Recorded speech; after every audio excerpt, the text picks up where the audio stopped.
Hello class, my name is Joe Whipple. Your teacher probably already introduced me. I am her brother and I'm going to school for aerospace engineering. This is my last semester. I'll be graduating this December. I'm going to go over just kind of basic aerodynamics of an aircraft, some different problems that engineers have to face and have to know how to engineer around. So first of all, here's just a little drawing of an airplane. And I'm going to go over the basic four forces of flight. So these are the basic four forces. The first one that makes an airplane, not a car or train, a boat, whatever, is lift. Gotta have lift to fly. And so lift is pointing upwards. That's what actually causes the aircraft to gain altitude. The next force that everybody loves is thrust. Thrust makes it go fast.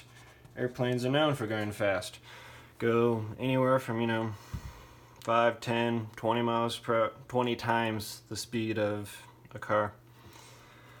Another force that we have to engineer about and we do not like is drag. No one likes drag.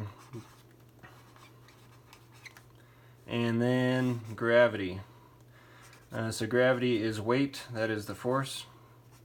So weight actually equals the mass of the aircraft times the gravity, so the acceleration of gravity, which this is actually, if you ever took any physics, one of Newton's laws, force is mass times acceleration. So lift and weight, they are acting in the same plane and they're equal and opposite. Thrust and drag also equal and opposite. So looking at drag, there's actually a couple types of drag. So the two main type of drag is induced drag and parasite drag.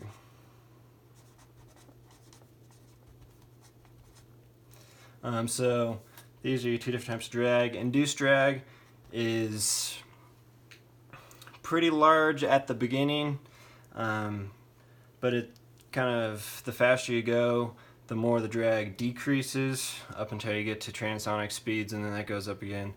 That's a lot more detailed. Parasite, the faster you go, the more drag you get. So parasite drag is actually pretty close to skin friction. So the skin of the aircraft causes that friction. I don't really know how to spell. Might be a K in there, might not be. I think that looks close enough. Induced drag, though, it comes from lift. And that's also part of the pressure drag. And so I'll get into pressures in a minute, but that comes from pressure drag. So let me erase this real quick.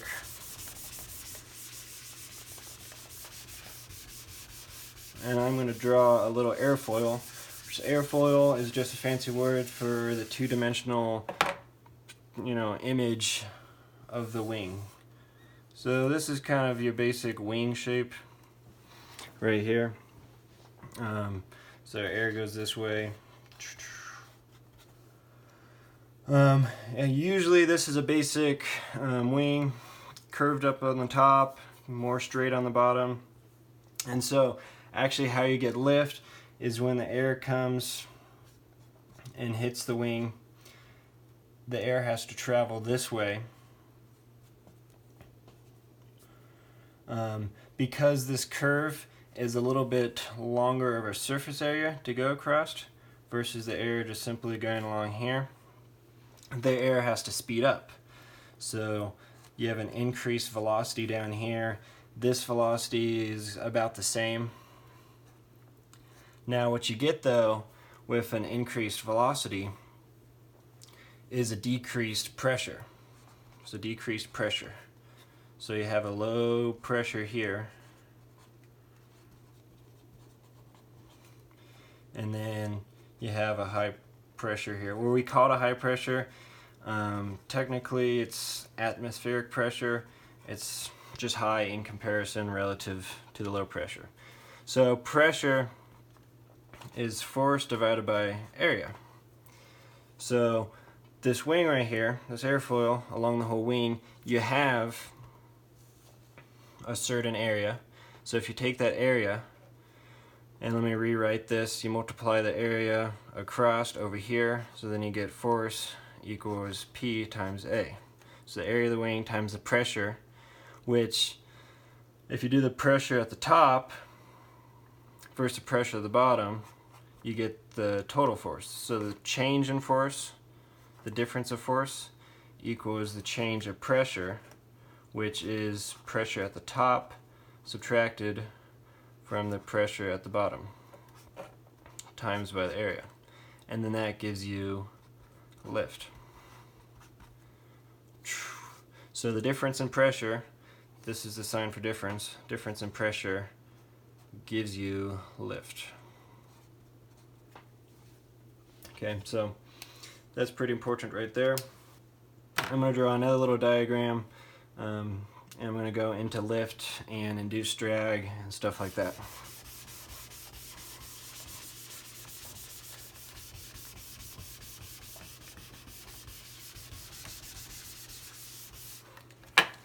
So I'm making another airfoil, except this time the airfoil will be at a certain angle of attack. And so the angle of attack is, in simple terms, this right here, so the center line of the airfoil to the relative wind. So relative wind is here.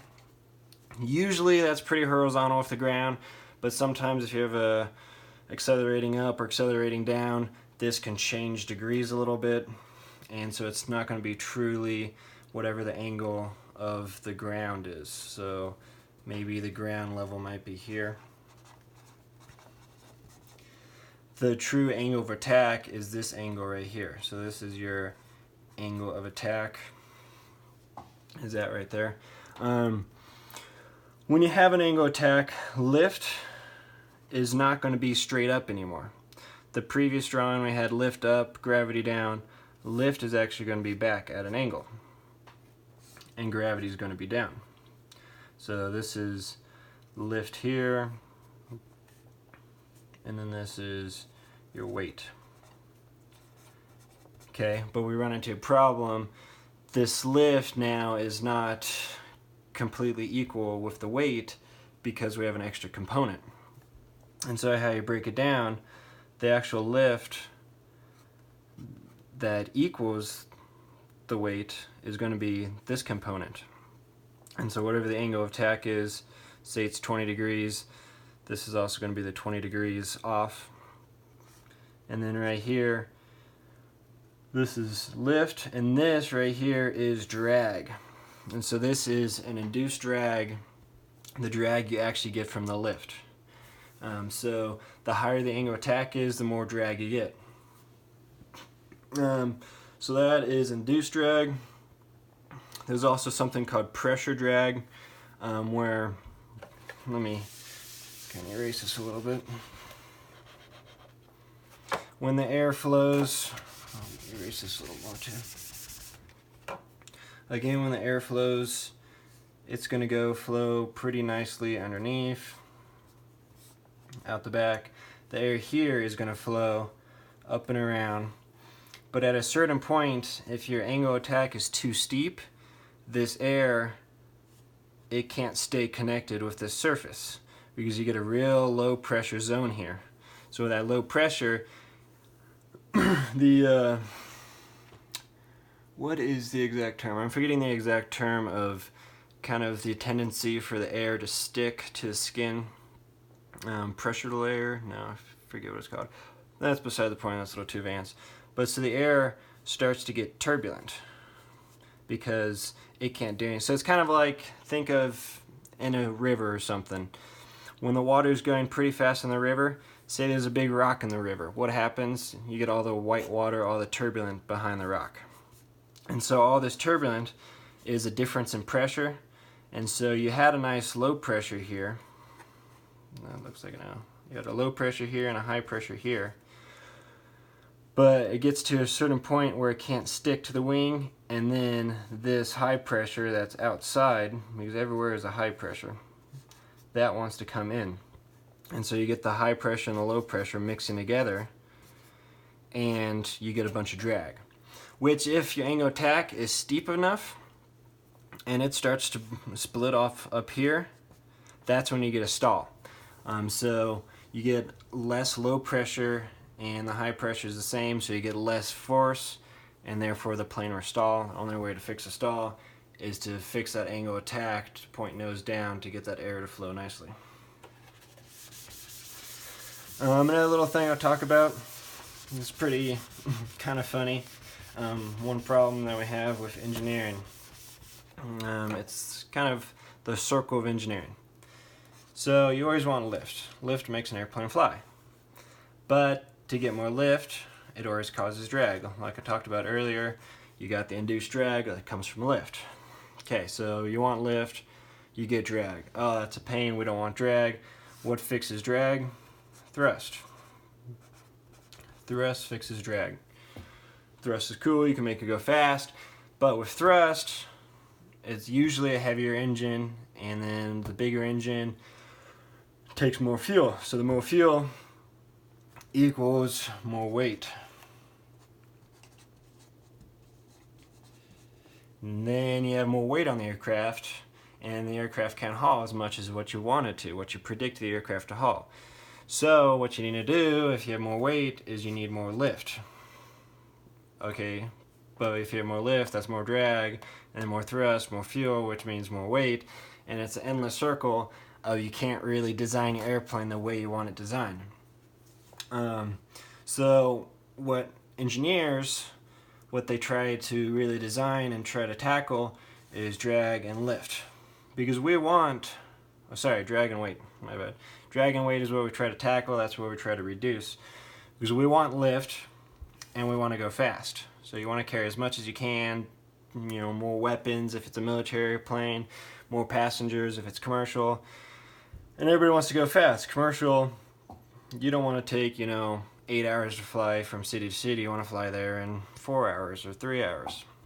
And for military, you want to get there fast, or maybe you don't get shot down, or you can fly away from the enemy. So these are the two big things that is tackled. Different wing designs, stuff like that. Different, the way the aircraft actually looks reduces drag. So there's a lot of wind tunnel testing that people do that will prove what has lower drag, and so that's the goal for drag. And weight comes down to the structures of the aircraft. So I kind of like structures more than any other topic. A lot of people really hate it because it gets super complicated and it's a lot to calculate, but it's kind of fun.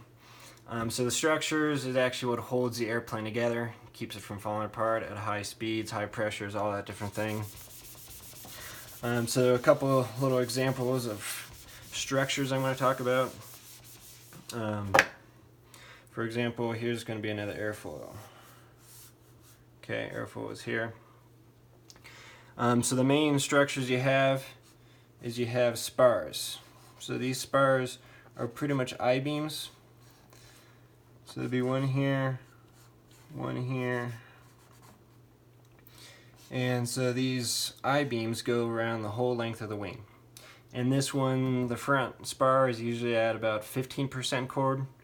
If I didn't tell you, a chord is the actual length right here. This first one's usually at 15 to 20%. This back one here is at about 60 to, let's say 75% of the total chord length. So chord is 100% length.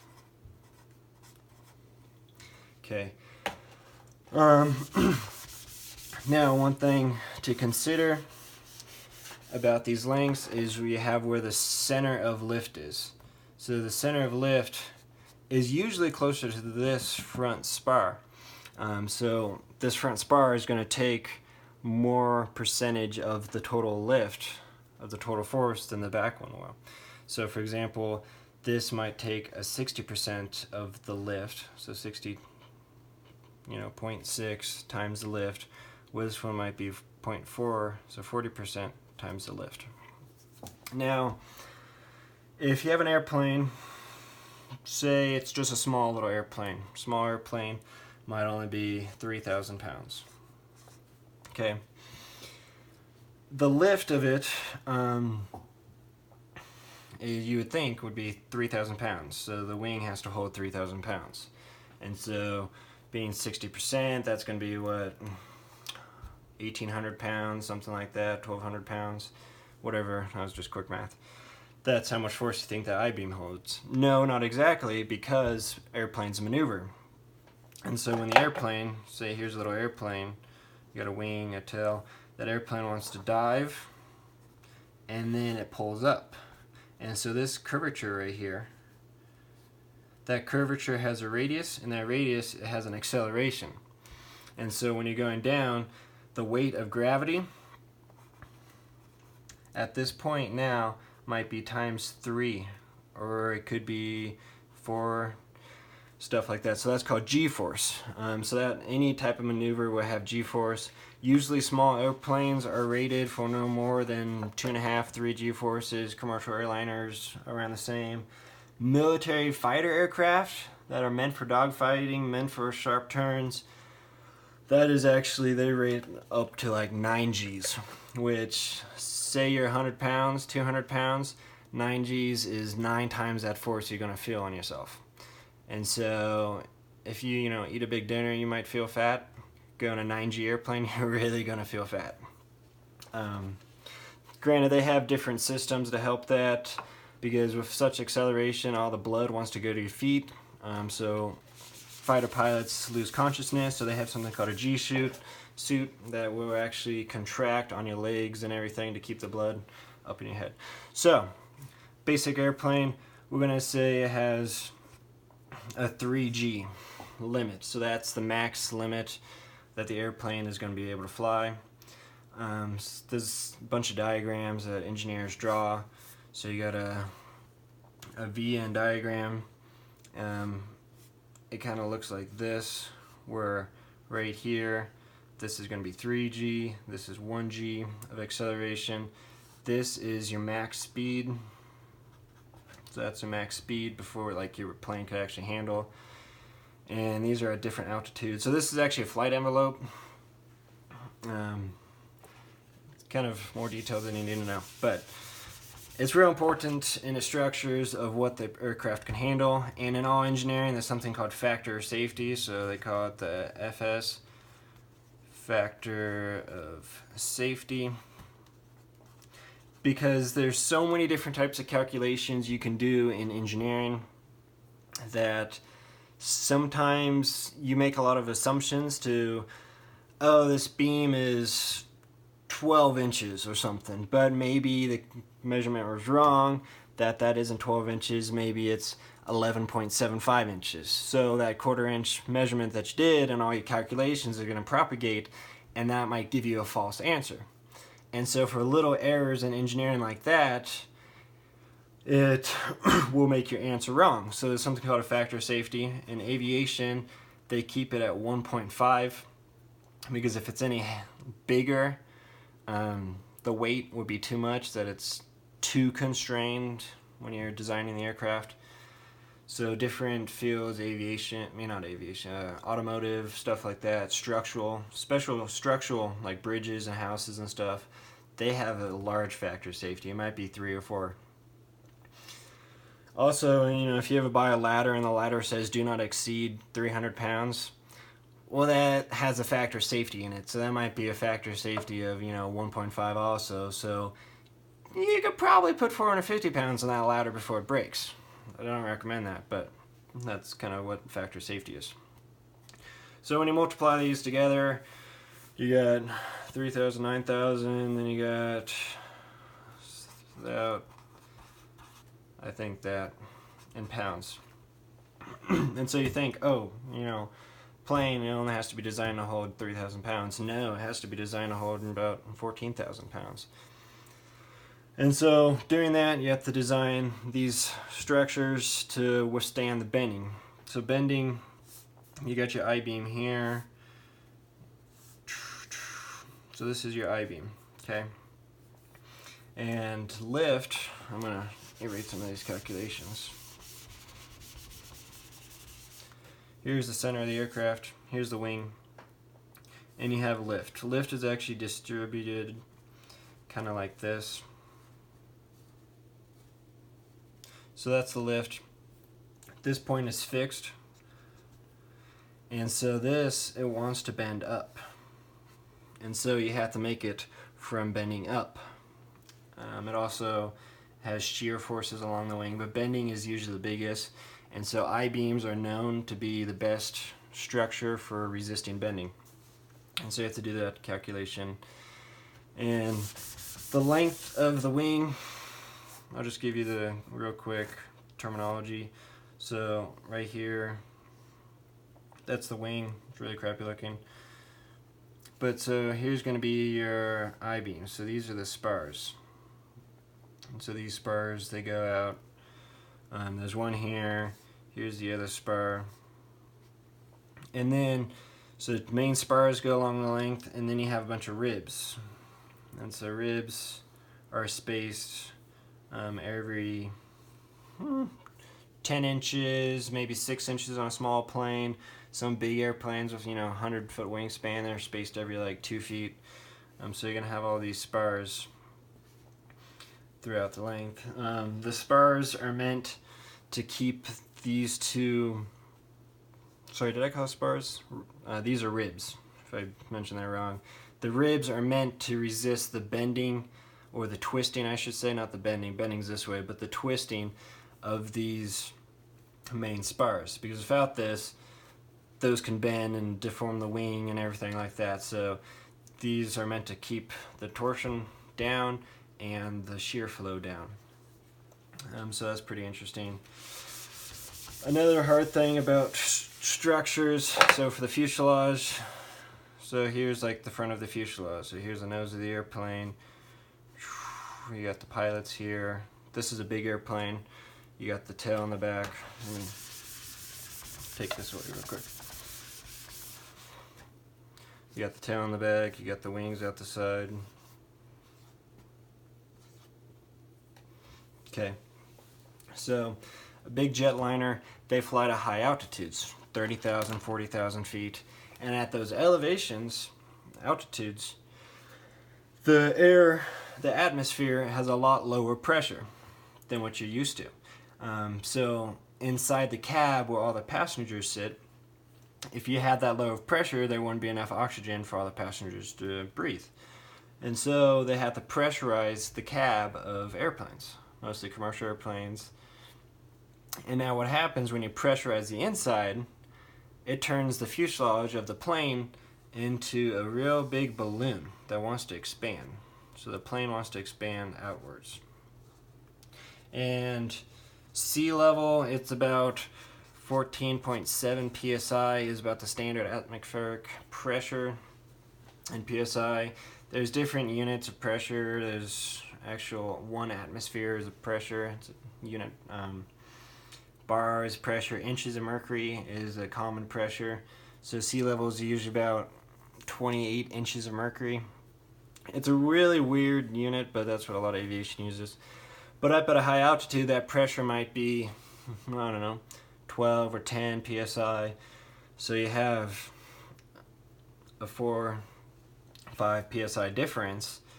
But for that pound per square inch, there's a lot of square inch in a big aircraft that is about 20 feet wide, probably 300 feet long, some of the larger planes. And that's a circle. So that's a lot of square inch. That's a lot of force of the plane wanting to expand out. And so the engineers have to make a lot of structures on the inside. Which that's one reason big airplanes are round. Round is naturally a stronger shape than say a triangle triangle is good under certain conditions like structures, but not for a uniform load like this. So for a uniform load, circle is a lot better than a square, because a square, you have the different forces on it, which a lot of small planes are a square, but they don't have these type of forces. You get stress concentrations right on the corners, and those points will rip out, and that will be the point that break first. So that's another big study, is doing different stress concentrations. When you design something, where do you think this thing that you designed is going to break? So that's a big study there. I hope you learned a lot of stuff. I kind of went into a lot of detail, but there's definitely a lot to aviation. Another real big thing of aviation, here's just a basic airplane. You get your wing, horizontal tail, is the stability of the aircraft. So stability and controls of an aircraft is very important.